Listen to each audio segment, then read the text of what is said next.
I am Ronisha Elliott. I am a licensed social worker and researcher. Social work wasn't my first career option. I actually went to college with the hopes of being a pre-medical student and going to medicine. But then life happened again and I became very ill due to my chronic health condition while I was in the midst of my academic studies. And I wasn't yet declared a major, but it was a social worker that saved my life. I ended up having to seek care at a hospital that was affiliated with my university, and a social worker was just taking time to get to know me in addition to collecting my medical history.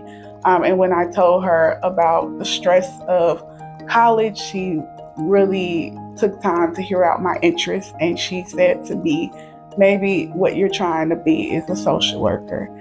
So my post-undergraduate endeavors took place 6 months after after completing undergraduate studies. And during that time, I was beginning work as what you would consider a medical social advocate.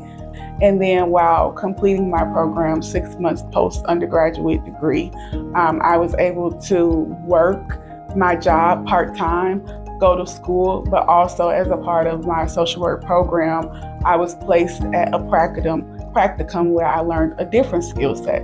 So I had my job as a medical social worker, but in the practicums, I was able to explore domestic violence advocacy as well as workforce development. Also, we have rigorous tests to get to the next level of licensure that indicates if we're quote unquote worthy to be considered a master level social worker or a clinical social worker. And so people's ability to progress in their career and improve their livelihood and wages and all of that and their salaries is dependent on these licensures.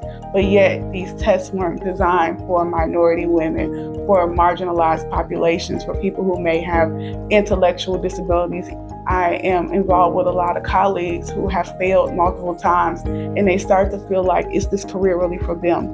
But working with them, I know they're great social workers. I know that they represent the mission and values of social work and all of the ethics that are in place. But yet a test is used to define their worth and the title that they deserve. What people don't realize is that people work takes passion. One of the most important assets of a social worker would probably be having an open mind and open heart. We aren't here to judge people. We aren't here to force what we think is right on other people. All that we can do is continue to show up every day, do our part in helping them to discover the plan and support them on that journey and to implement it.